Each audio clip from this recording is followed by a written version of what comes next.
Title: The Ghost Came in My Room. Nobody believed me. It started with a whisper. It began the night my mother took away my phone. I was grounded. Again. Curfew broken. Grades slipping. Attitude problems. The usual list of teenage crimes.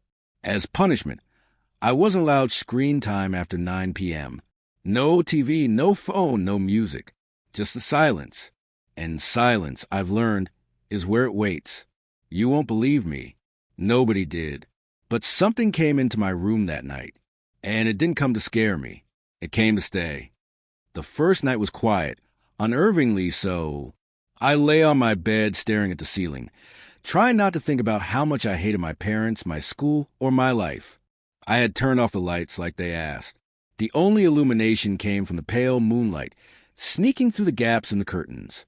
That's when I heard it. A whisper, soft, delicate, right behind my ear. At first, I thought it was a wind, or maybe the leftover hum of some late-night show echoing in my brain. But then it came again, clearer this time, like someone exhaling my name with breath that wasn't warm but cold. Leah. I bolted upright. I wasn't imagining things.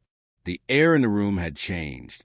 It felt heavy, thick, the kind of pressure that wraps around your chest and makes you forget how to breathe. I flicked on my lamp. Nothing. My room was just as I left it. Messy, cluttered, untouched. The only thing moving was the loose corner of a poster curling off the wall. Maybe I was just being paranoid. Maybe I needed to sleep. The second night, it escalated. I kept the lamp on this time. I even tried to read a book. Something stupid. Something safe. It was past midnight when the temperature dropped again. I felt it seep into my skin, into my bones, as if the air itself was rotting. The whisper returned. Only this time, it wasn't just a whisper. It was a sob. Why can't you see me? The voice came from the corner of the room, by the dresser. I snapped my eyes toward it. The lamp flickered. Once. Twice. Then went out completely. Total blackness. I scrambled for my phone, even though I wasn't supposed to have it. The moment I unlocked the screen, the reflection in it showed something that made my blood curdle. There was a shadow. Behind me. A thin silhouette. Too tall, too still. Its arms hung by its sides, but they didn't look right. They stretched lower than they should have, inhumanly long, fingers dragging along the floor. I spun around, gasping. Nothing. Just my mirror. Just my wall. I didn't sleep that night. By the third night, I stopped pretending it wasn't real. I tried telling my mom. She told me I was just stressed. Said I needed to focus on my schoolwork and stay off horror movies. My dad laughed it off and offered to bless my room with a water bottle he labeled holy.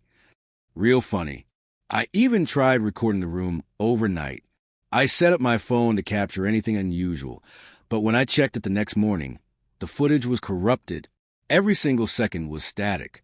But right at the end, in the final frame before the screen turned black, I saw it again. The shadow. Closer this time, right over my bed. I showed the video to my best friend, Mia. She watched it twice, then a third time, but she couldn't see anything. It's just noise, Leah, she said gently, though her eyes betrayed fear. I think maybe you're imagining it. That word, imagining, started to haunt me more than the thing itself. Because what if they were right? What if it was all in my head? That night, I slept with the lights on. I clutched a flashlight under my blanket, like a weapon. Every creak of the house sent adrenaline through my veins. I counted the seconds until dawn, never once closing my eyes. But dawn didn't come. Not really. Because when I woke up the next morning, my window was open. My curtains billowed in the soft morning wind, and my bedroom door was locked from the inside. I hadn't locked it. And on the wall, etched into the plaster with deep, jagged lines, was a single word scratched over and over again. Stay, stay, stay. I backed away slowly. My legs trembled. I turned to run out of the room, and that's when I saw my mirror again. It was fogged over like someone had breathed onto it, and written in the center, as if traced by a finger, was a sentence. You finally see me. I screamed. My parents came running. They burst into the room to find me huddled in a corner, shaking. I pointed at the mirror, at the wall, but there was nothing. No scratches, no words, no fog, just their worried eyes looking at me like I had lost my mind. I wasn't safe. Not in this house. Not in that room. But I didn't know where else to go. I stayed up that night, watching the hallway through a crack in my door. At exactly 3:07 a.m., I saw her, a girl, maybe 13 or 14, standing in the hallway outside my room. Her hair hung in damp strands over her face. Her dress was stained, torn at the edges. She wasn't facing me. She was facing the wall, like she was waiting for something or someone. I whispered, "Hello?" She didn't move. I reached for my phone, hands trembling. I tried to open the camera, but it glitched out again. Frozen, unresponsive. When I looked back, she was gone. No footsteps, no sound, just gone. But when I turned to face my room again, she was inside, right next to my bed. I couldn't scream. I couldn't even breathe. She turned her head slowly, revealing a pale face twisted in anguish. Her eyes were hollow, black pits that looked bottomless. And when she opened her mouth, a thick, dark liquid poured from it, splattering on the floor in slow, heavy drops. "Help me," she whispered, "before it comes." I blinked. She vanished. This time I didn't sleep. I just cried. The next day at school, I pulled Mia aside. I begged her to come over. Just one night. I needed someone to see it, to hear it, to tell me I was insane. She hesitated, then nodded. "Okay," she whispered, "but if this is a prank." "It's not," I promised. "You'll believe me. Tonight." But I was wrong. She wouldn't believe me. Not until it was far too late. The thing that follows her. Mia arrived just before 8 p.m., carrying a sleeping bag and a bag of snacks, trying to keep things casual. I could tell she was uneasy, not because of what I said, but because of how I looked. Tired, pale, and borderline hysterical. She kept making jokes, trying to lighten the mood, but her eyes kept flicking around the room, like she was expecting something to pop out. We set up her sleeping bag on the floor next to my bed. I gave her the lowdown. No phone, no distractions, just pay attention. She agreed, although I could see the doubt swimming behind her eyes. We stayed up, sitting in silence with only the faint hum of the ceiling fan above us. The clock ticked toward midnight. We didn't speak. Even Mia, usually so chatty, sat still, alert. She must have sensed a shift in the air like I did. At 3 a.m., the lights flickered. Mia jumped. I didn't. I knew the pattern now. 3 minutes later, the air went cold. Mia whispered, "Did you turn on the AC?" I shook my head. Then the door creaked open, slowly, deliberately. We stared. Nothing was there. Then the sound of wet footsteps on what echoed across the hallway. One by one, slow and deliberate, as if someone barefoot was dragging themselves toward us. Mia grabbed my hand, her nails digging into my skin. The footsteps stopped at the threshold. I saw her again. The girl. She was half in shadow, half in moonlight. Her face turned toward us slowly, and she pointed directly at Mia. "She can see me now," the girl rasped. Mia screamed. I screamed. The lights burst on, and just like that, she was gone. My parents came running. Again, demanding explanations. Screaming at us for screaming. Mia tried to explain, but the words caught in her throat. She was right there, she cried. Leah's not lying. There was someone in the room. But my parents didn't believe her either. They blamed the snacks, lack of sleep, imagination, excuses. Mia didn't stay the night. She barely stayed 10 more minutes before her mom came to pick her up. Before she left, she pulled me aside. I saw her. I swear. She looked at me, Leah, like she knew me. I nodded. She does now. That's when things got worse. The girl didn't just come at night anymore. I started seeing her reflection in the bathroom mirror. Even when I was brushing my teeth in broad daylight, her face would press up against the glass, mouth open in a scream I couldn't hear. I'd blink and she'd vanish. Sometimes she left things behind. Wet footprints on the tile floor. The scent of something decaying in my closet. My bed sheets twisted like someone had crawled into them while I was away. I stopped sleeping. I stopped eating. I stopped talking at school. Everyone thought I was losing it, except Mia. Mia began texting me at all hours. She couldn't sleep either. She's following me. Mia wrote one night at 2:17 a.m. She was in my mirror. I called her immediately. Tell me everything. She's standing by my bed, Mia whispered. Mia, she's pointing at me. Then the call dropped. I didn't hear from her for 2 days. When I finally did, she was different. Cold, detached. I think I need space, she said. This is all too much. I begged her to talk to me, but she blocked my number. A few nights later, I found claw marks on my ceiling. They were too high for me to reach, even with a chair, for deep scratches like fingernails dragged through the paint. Beneath them, written in black smudged soot, was one word. Mia. I went to her house the next morning. Her mother answered the door, bags under her eyes. She hasn't left her room, she said. Barely eats, barely speaks. I pushed past her. Mia was curled up on her bed, rocking slightly, mumbling something under her breath. She won't leave me alone. She won't leave me alone. She's inside me. I touched her shoulder. She screamed and shoved me so hard I hit the floor. Her mother pulled me out of the room, apologizing through her own fear. I stood on their porch shaking, heart thudding so loud I could barely hear myself think. The girl had done something to Mia, and I was next. I tried everything, saw it around the room. Sage, prayers. I even found a self-proclaimed spiritualist online who guided me through a cleansing ritual via video call. Nothing worked. The girl kept coming, and then she brought something else with her. The thing, it didn't have a face. It crawled on the ceiling. One night, I woke up to the sound of scratching. When I opened my eyes, I saw it. Long limbs, a body bent backwards, head tilted at a nauseating angle. It was crawling upside down across my ceiling, its fingers hooked into plaster like claws. It turned toward me, even without eyes, and hissed. Not screamed, hissed. I threw myself out of bed and ran downstairs. I slept on the kitchen floor until sunrise. When my mom found me, I told her everything. Again, this time, she didn't argue. She just looked at me with something worse than disbelief. Pity. I think we should get you some help, Leah. I laughed because I knew what that meant. They were going to send me away. I had to prove it before that happened. So I set the cameras again. 3 phones, one in each corner. I even used an old laptop webcam. At exactly 3:07 a.m., the screens all froze. Every single one, except one.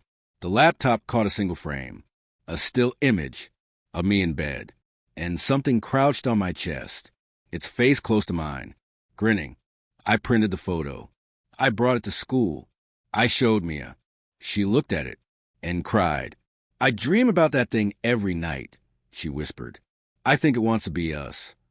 I didn't know what that meant at the time, but I would. Very soon, that night, I woke up unable to move. Sleep paralysis. At least that's what it was supposed to be. But I was wide awake. I could see everything. The girl was sitting in the corner, legs folded, her face inches from the wall, like she was praying. The thing was standing at the foot of my bed. It tilted its head, then spoke. In my voice, "Why won't you let me in?" The pressure on my chest increased. I couldn't scream, couldn't breathe. It leaned down, its mouth opened, and I saw myself inside it. It wants my face. I woke up gasping for air, drenched in sweat, my fingers clawing at my own throat like I had just been drowning. My blankets were twisted tight around my legs like they had been knotted in a struggle. The mirror across the room had a single, long crack running straight down the center. I didn't remember getting out of bed. I didn't remember breaking anything. But there was a scratch on my cheek. 3 long lines, shallow but fresh. I stared at them in the mirror, heart pounding. They weren't accidental. They were too straight, too precise. It had touched me. I didn't go to school that day. I stayed locked in my room, curtains closed, lights on. Every sound made me jump. The creak of the wood floor, the distant whine of the refrigerator, even the wind tapping at my window. I texted Mia again, even though I knew she wouldn't reply. But this time, she did. MIA. She's trying to wear me. Like a dress. I can feel her under my skin. I stare at the message, numb. Me. You're not crazy. I believe you. MIA. I don't think I'm me anymore. MIA. Sometimes I talk and it doesn't sound like me. MIA. I saw your face in my mirror. Not mine. Yours. I dropped my phone. I didn't reply. I couldn't. That night, I covered every reflective surface in my room with blankets, mirror, window, even my phone screen. I didn't want to see myself, because I wasn't sure it was myself anymore. The whispering started around 2:30 a.m. Not just one voice this time. Two. One was her, the girl. The other was deeper, wet gurgling, like something trying to breathe through water. They circled my bed. The air around me grew colder, thicker, as though the atmosphere itself was being crushed. I shut my eyes and curled into a ball, praying they wouldn't touch me again. But they didn't need to, because now I could hear them in my head. They weren't speaking out loud anymore. They were inside. Your skin fits me better, one voice said. Let me try it on. I sat up, screaming, cover my ears. But the voices kept whispering beneath my own thoughts, threading through my mind like spiders weaving a web. I ran to the bathroom, flicked on the light, and stared at the mirror. I wasn't there. The mirror was empty. I touched the glass. My hand made contact, but no reflection. Then, slowly, something appeared. My body, but not my face. Her face. The girl. Rotten. Pale. Hollow eyes where mine should have been. Her expression twisted into a grin that split too wide, like her mouth had forgotten how to be human. And then she blinked. The reflection blinked, but I didn't. I stumbled back, knocking over the sink brush, crashing into the towel rack. My mom came running, groggy and irritated. What the hell, Leah? I pointed at the mirror. She's in there. Look. But the reflection was normal again. It was me, crying, wild-eyed, terrified. Mom stared at me like I was a stranger. We need to take you somewhere. This isn't normal anymore. And maybe she was right. But the thing is, it was real, no matter how insane it sounded. I locked myself in my room again, trying to think of a plan. There had to be a reason this thing was attached to me. To Mia. Some kind of thread. A pattern. That's when I remembered something Mia said days ago. She looked at me like she knew me. What if it wasn't random? I dug through old photos, yearbooks, anything I could find. And in one of the class photos from 3rd grade, I saw her. A girl in the back row. Pale, sunken cheeks, hair covering half her face. She wore a white dress, too formal for a school picture. Her name was scribbled at the bottom. Nadia Henley. I didn't remember her, but she had gone to our school. For 1 year, then vanished. I searched her name online. Nothing. No social media. No news stories. Then I found a single archived article from 12 years ago. A local blog. 10-year-old girl found dead in bedroom after weeks of complaints and nightmares. Family believed it was psychological. Police say she was starved to death, but room was locked from the inside. The photo was blurry, but it was her, Nadia, the girl who now lived in my mirror. She had tried to warn people, just like I did, and nobody believed her. They locked her in her room, thought it was all in her head. She died alone. Now she wasn't alone anymore. She had me, and she had Mia. That night, I dreamed I was in her room. It was small, dark, scratch walls. The bed was just a thin mattress on the floor. And she was there, sitting in the corner whispering. When she looked up at me, her eyes weren't hollow anymore. They were mine. I don't want to be forgotten, she said. You remember me now. That means I can stay. I woke up with blood on my pillow. My nose had been bleeding, and there was something scrawled across the wall behind my headboard. We're sharing now. The next day at school, I saw Mia. She looked wrong. Her skin was pale, like she hadn't been in the sun in weeks. Her eyes didn't blink enough. Her movements were stiff, robotic, but the worst part was her smile. It stretched too long, too fake, as if her face didn't know how to move anymore. She sat next to me in class without saying a word. She took out her notebook and passed me a folded piece of paper. I opened it. She likes your face better. I looked at her. She didn't move. Then she whispered, she's going to take it. I left class, ran home, locked the door. My brain spun with panic. How do you fight something that lives in reflections? In your thoughts? I took a hammer to the mirror, shattered it into 100 jagged pieces. But in each shard I saw her face. Not mine, watching me, grinning. And then I started to forget. The next morning, I looked at myself in the mirror and paused. For a second, I didn't recognize the girl staring back. She looked like me, but not quite, like a cheap copy made from memory. Same eyes, same mouth, but her smile stayed a little too long. And I felt wrong, like something inside me had shifted, like I was watching myself from behind my own eyes. Don't look in the mirror. I started sleeping with the lights on, not because it helped, but because I couldn't stand the dark anymore. In the dark, reflections didn't need glass. She could appear in the corner of my eye, in the shimmer of my phone screen, even in the gleam of my doorknob. Every surface became dangerous. I taped newspapers over my windows. I unplugged the TV. I even smashed the bathroom mirror with a hammer, watching it splinter into 1,000 shards like she'd been hiding in the center of it, waiting to be released. But nothing helped. She wasn't in the mirrors anymore. She was in me. I forget things constantly. What day it was, where I left my shoes, how I got from one room to another. Sometimes I come back to my bedroom and find furniture moved slightly, like a chair just off from where I left it, my notebook on a different page, my closet door wide open. I hadn't opened it. Worse, my reflection started smiling back at me when I wasn't. Just a flicker at first. Then longer. More obvious. It would hold a smile as I looked away, only to return to normal when I looked back. Then one night, she spoke.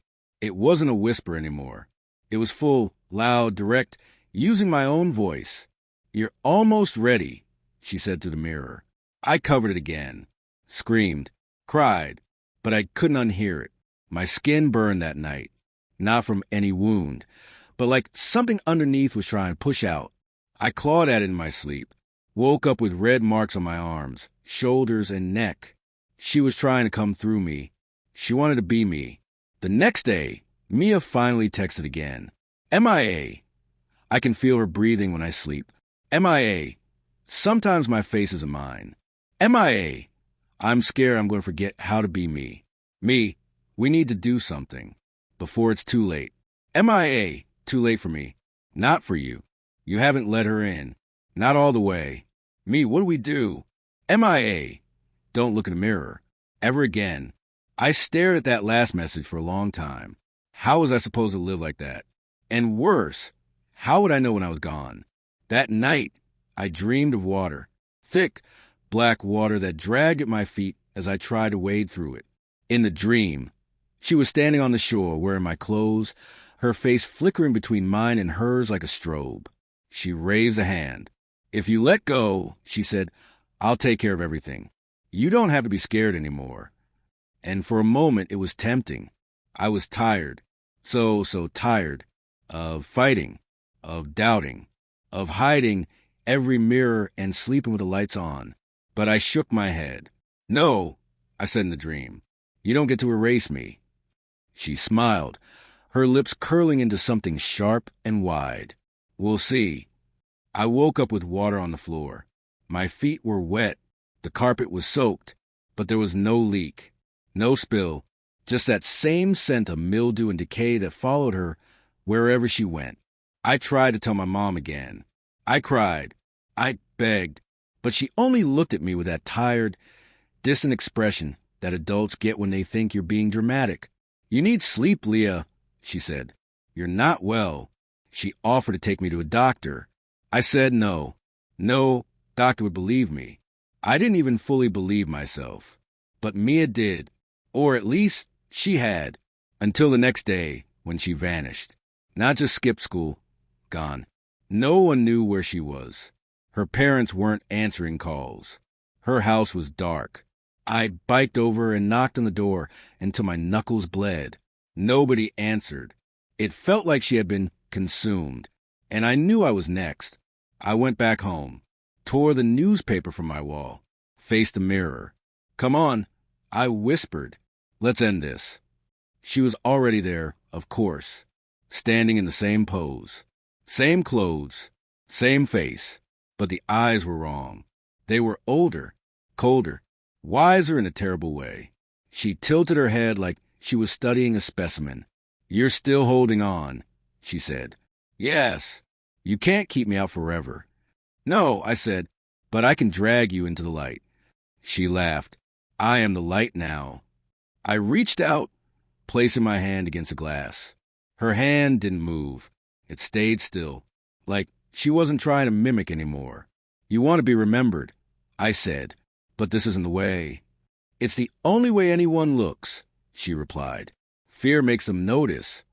"What if I remember you without fear?" That made her pause. Her face twitched, like some deeper emotion cracked a mask. Nobody ever offered that before. "I do now." The air went still. Then, for the first time, her expression softened.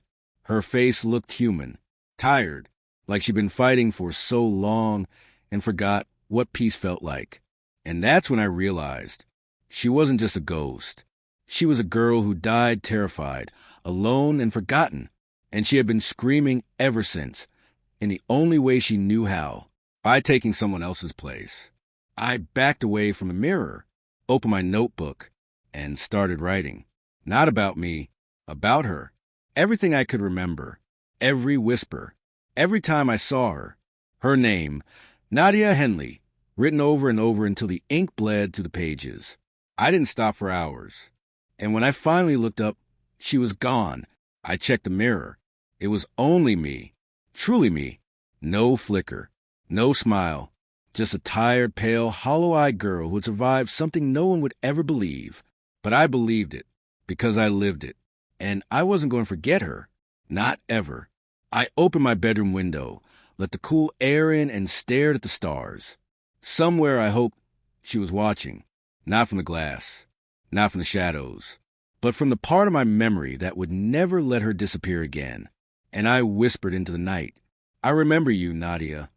And for once, the night didn't whisper back. It was silent, peaceful, but in the silence, I thought I heard a thank you. "I remember you now." The mirror stayed silent for a long moment after she said it. "You look like me." I could still feel her presence on the other side, pressing, watching, waiting, but she wasn't trying to force her way through. Not now. The air was heavy, thick with her emotion, her pain, her loneliness. I stepped closer, breath fogging the cracked glass. "You remember me now," she whispered again, softer this time. That's why I stopped. I didn't say anything. I was afraid of what might come out. My voice didn't feel like mine anymore. My reflection looked back at me with uncertainty, but no malice. For the first time, I saw her fully, not as a ghost or a parasite trying to take over my life, but as a girl who had been erased, a girl who had screamed in silence for so long that the only way left to be heard was to steal someone else's life. I sat on the floor, the mirror leaning against the wall. My heart was pounding, but the fear was changing into something else, recognition, regret. "I'm sorry," I said. She blinked. "You were always there, weren't you?" "In the back of my class. In the hallway. You wanted someone to see you." "I wanted someone to remember me." I nodded. "I do now." Then she said something I wasn't prepared for. "Then let me go." I stared at the glass. "What?" "You have to let me go. Say my name. Say it out loud. Write it. Put it where people can see. If they know I existed, I don't need to live inside you anymore." It made sense in a terrible, aching kind of way. She wasn't trying to haunt me. She was trying to survive. I took my notebook, the same one I'd filled with scribbles and timelines and paranoia. And on the last page, I wrote in big, bold letters, "Nadia Henley, 2006 to 2016. She was here. She mattered. I taped the page to my bedroom wall above my bed. And then I whispered her name 3 times. Nadia Henley. Nadia Henley. Nadia Henley. The lights flickered. The air grew cold for just a moment, and then warm again. Something shifted, like a sigh through the house. A release. I turned to the mirror. It was just my face. No echo. No shadow. Just me. The skin around my eyes no longer felt stretched. The voice inside my head was quiet. And then I saw it. A tear rolling down the cheek of my reflection. But I wasn't crying. She was. And then she smiled. Not wide. Not sinister. Just peaceful. And she faded. That was the last time I saw her. The next day, I found me at school. She was sitting alone at a bench, looking pale but normal. Her eyes met mine, and for a second we didn't say anything. We didn't need to. We both knew what we'd been through. She's gone, Mia said softly. I nodded.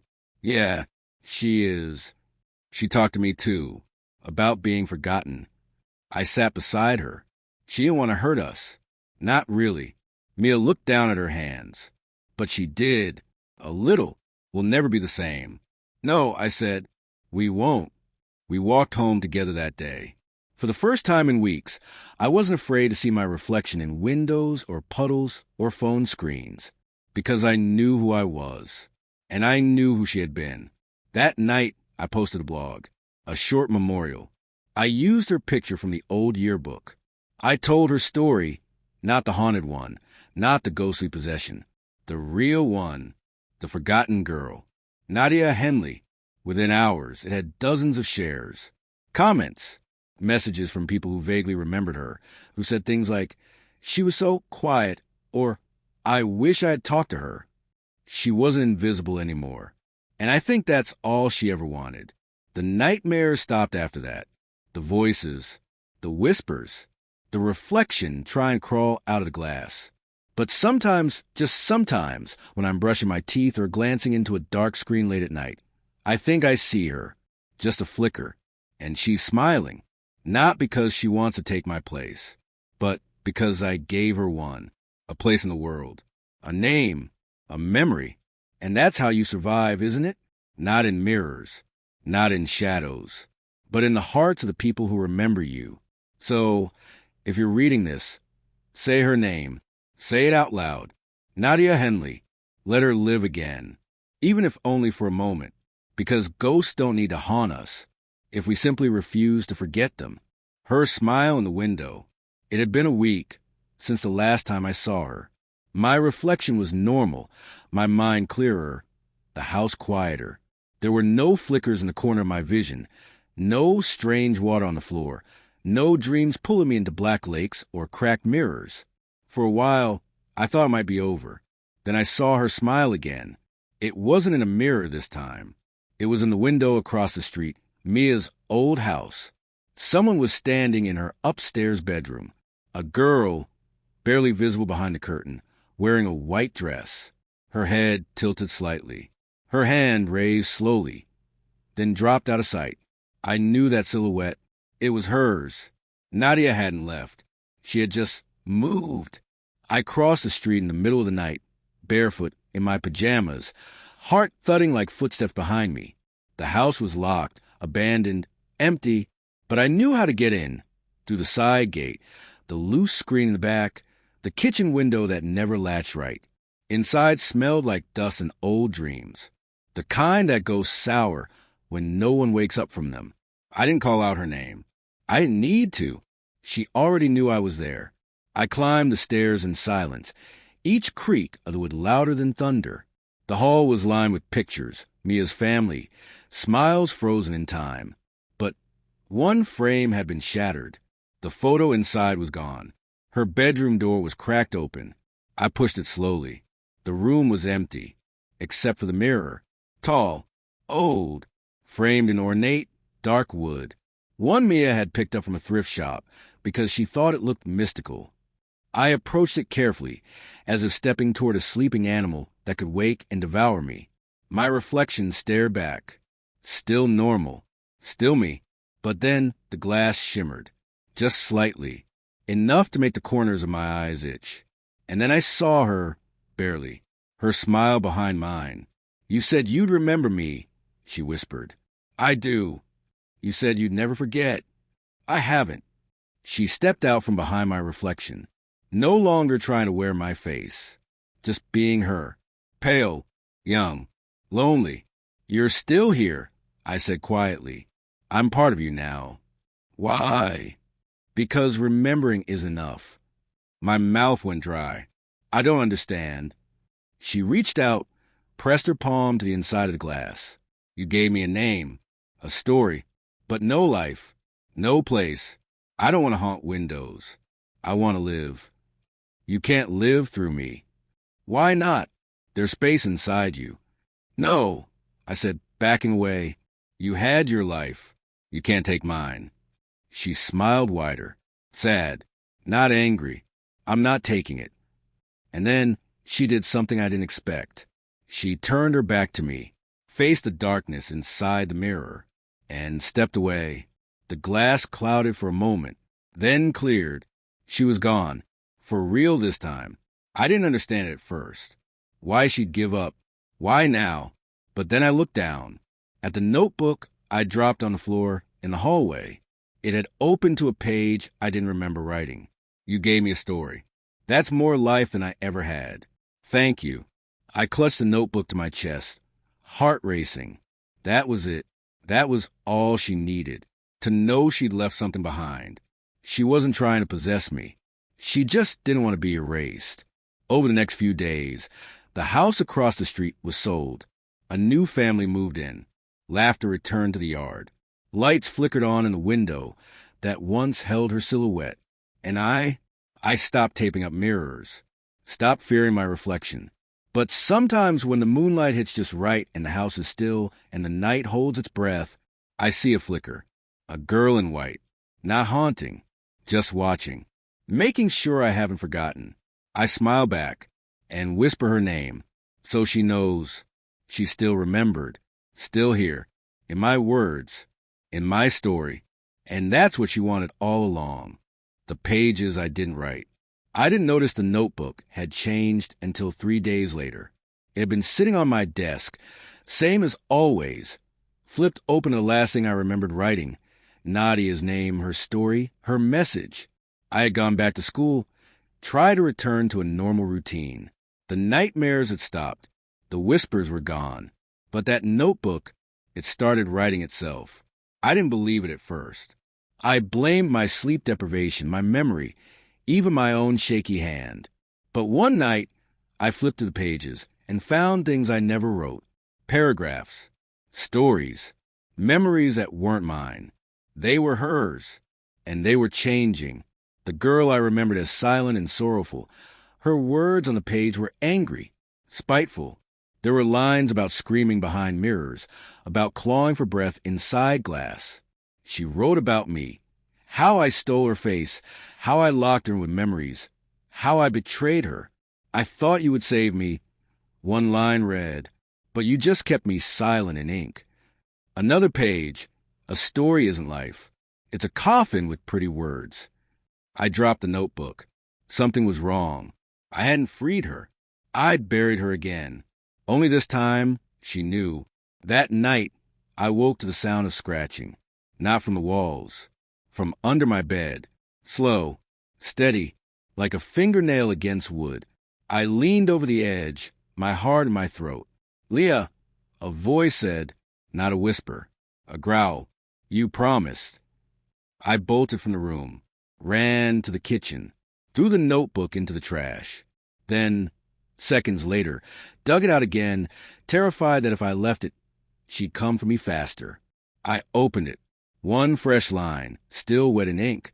"You can't burn what's inside you."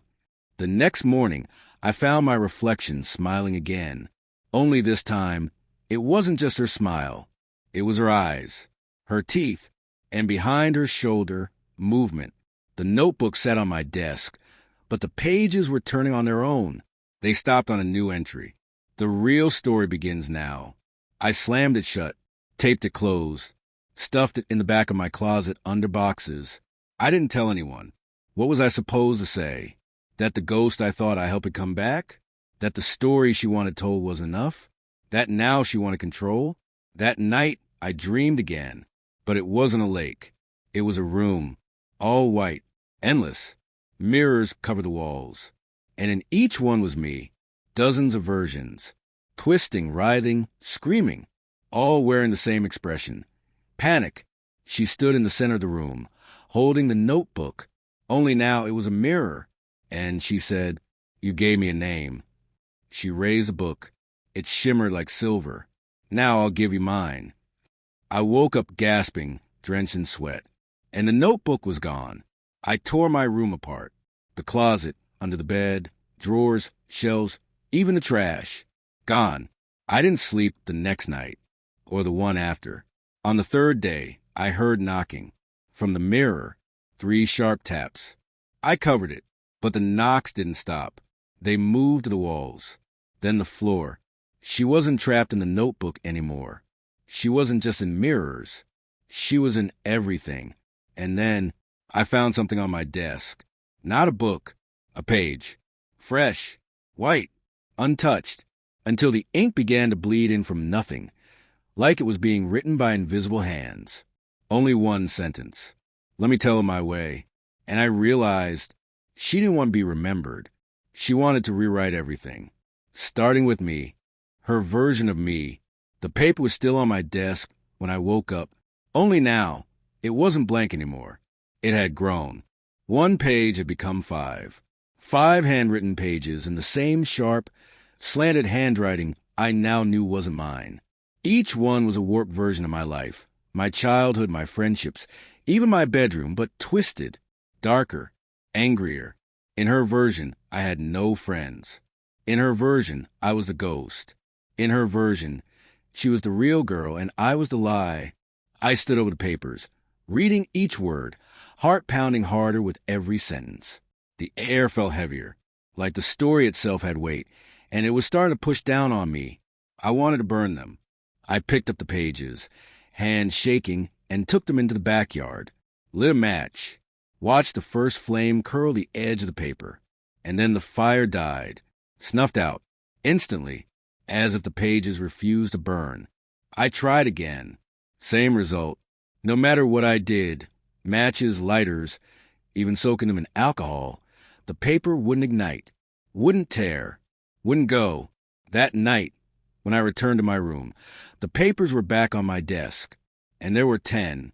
The last page had a title. Chapter 1, The Death of Leah. I didn't sleep, not because of fear, but because I could feel her inside my head, pacing, writing, rewriting. I looked into the mirror again, hoping maybe I'd find some trace of the girl I first saw. Nadia. Lost. Quiet. Human. But now, the girl in the mirror was me, and also not me. She copied my every move perfectly, but with an extra beat, a second too slow. Her eyes moved before the rest of her face did. Her mouth curved into a smile I wasn't making. Then she spoke. "Why are you fighting?" Her voice was calm. "You gave me a name. A story. That makes me real." "No," I whispered. "I told your story so you could rest." "Then why am I still here?" I backed away, eyes stinging. "I don't know." "I'll tell you," she said. She raised her hand to the glass, and I saw her fingers press through it, not like touching a surface, but passing into water, because you didn't tell the truth. The glass rippled, and I remembered. There had been more pages in that file I read, more details about Nadia Henley. One line I'd skipped over, not forgotten, avoided. Nadia wasn't just a girl who died. She had been accused of killing someone else.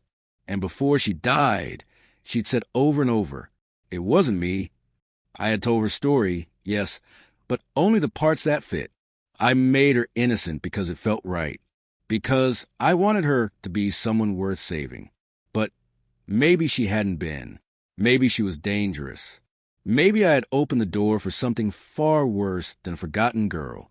Maybe I'd let in a liar, a killer, or something that didn't even remember what it really was. The mirror trembled. The girl stepped forward, half her body emerging into my world. No blood, No bones, just cold and hollow like shadow-made flesh. She looked at me and said, "Let me finish what you started." I shook my head. "You can't have me." She tilted her head, almost lovingly. "I already do." And the lights went out. In the reflection, I could still see her, standing where I stood, turning away from the mirror, walking into my room. As I screamed, but my scream didn't come from my throat. It came from hers. She was in my body now, and I was a reflection, watching, trapped, silent, forgotten, just like she had been, the girl in the glass. I tried to scream, but mirrors don't have voices. I pounded my fist against the other side of the glass, my palm slapping the cold surface, but the girl, me, or the thing pretending to be me, just walked away. Her movements were smooth, familiar. No one would notice the difference. No one would know I wasn't the one in my own skin, because she was me now, and I was just a shadow, just the girl in the glass. Days passed, or maybe it was hours. Time moves differently when you're trapped behind reflection. The world on the other side played out like a movie when I wasn't allowed to pause. I watched her eat my food, sleep in my bed, talk to my friends, wear my face. But little by little, cracks began to show. She was too perfect. She smiled too often, laughed at things I never would, hugged my mom when I normally just waved. My best friend, Amber, texted me later that day. "You okay? You're being kinda weird lately." She replied, "Of course," using my thumbs, my voice, my heart, but I was still in here, and I was watching. Then came the night. She stood in front of the mirror again, my mirror, and looked at me. She stared straight through, and for a moment, I saw myself again, not in my room, but in a place behind the glass. It was a cold space, a silent one, walls made of endless reflections. I wasn't alone there. I saw other girls, dozens of them, each with their hands pressed to mirrors, each with mouths wide open in silent screams, each with faces like mine, but just a little off. And then I understood she'd done this before, not just to me, to others. She was never just Nadia. She wore Nadia's story like she wore my face. Temporary, useful, discarded when she was done. But her true name? She had none. Because names give power, and she didn't want to be known, only remembered, only repeated. She was a parasite made of story, and I had fed her. That night, I stared at her through the mirror. I didn't cry. I didn't beg. I remembered the pages, the notebook. Words were power. She'd use my story to enter. So maybe I could use a new story to push her back. The next night, she dreamed. She always did. And in her dream, she found a new page lying beside her pillow. It was written in that slanted handwriting, just like always.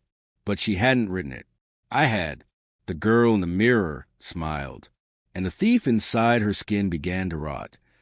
She woke up screaming, and I saw it. The tiniest flicker of distortion in her face, like a glitch in a video. It lasted less than a second, but it was real. And it meant one thing. I could still write, not on paper, not in ink, but inside her head. I focused everything on that one sentence, over and over. I thought it. I repeated it. I made it louder and louder inside her dreams. The girl in the mirror smiled, and the thief inside her skin began to rot. Every night, the dream returned, and with it, she began to change. Dark circles under her eyes. She stopped eating. She started pacing the room. She avoided mirrors. She knew, and I was getting stronger. The more she broke down, the more I remembered who I really was. Not just a ghost behind the glass. I was Leah, the real one, and I had one more story left to write. I remember who I am. She barely slept now. Every time her eyes shut, I was there, whispering from the corners of her dreams. At first, she ignored me. Then she started talking back, screaming for me to stop. But I didn't. I couldn't, because I remembered who I was and what she had taken. Each night, I etched a little more of myself into her dreams, into her reflection. I'd say my name over and over, Leah, Leah, Leah, until it echoed inside her like a forgotten prayer. I watched her cover every mirror in the house, watched her speak to no one. She was unraveling, and I was growing stronger inside her. The notebook returned one morning, lying on the kitchen table like a waiting trap. Only this time, the writing inside wasn't hers. It was mine. You were never the writer. I was. She read the line 3 times, then ripped the page out and set it on fire. This time it burned, but the words remained, etched in the back of her mind. The next time she looked in the mirror, half covered in a torn sheet, my face was clear, right behind hers. I smiled and said, "Give me back what you stole." Her hand trembled. "You don't belong anymore," she whispered. I never left. The light in the room flickered. The mirror groaned. And in that instant, I felt the line between us weaken, like a veil thinning, a crack forming. She ran. I followed, not with feet, but with will. She locked herself in the bathroom, but there was a mirror above the sink. She shattered it. Glass rained around her like icy tears. But in every shard, she saw my eyes. "I won't let you win," she sobbed. "You already did," I said, "the moment you wore my skin." Her hands clawed at her face, at my face. She was trying to peel it off, like it would erase me, like she could go back. But it was too late. I wasn't just in the mirror anymore. I was in her, and I was taking myself back. She dropped to her knees, shaking, bleeding from her palms. In her reflection, I stood tall. "Oh, real. I remember who I am," I said, and with those words, she began to fade, not vanish, crack, like a statue turning to dust. Her eyes were the last to go, wide with terror, with the understanding that I was never just a story. I was the storyteller, and she was nothing but the echo. The room snapped, and I woke up, in bed, in my own body. The light outside was warm, the air still. No whispers, no tapping. I looked in the mirror. It was me, only me. No flicker, no shadow behind my shoulder. She was gone. I touched the glass. Cold, solid, no ripple. I went to the closet, dug through the mess, and found the notebook again. Its pages were blank, not erased, ready for a new story, one I would write on my own terms, one without her. But just as I closed the cover, I heard something faint, almost too soft to notice. A tap, once, twice, from the mirror. I didn't move. I didn't answer, because this time I knew not every story needs a sequel, and not every ghost stays gone forever. But if she ever comes back, I'll be ready, because now, so is my story, the end.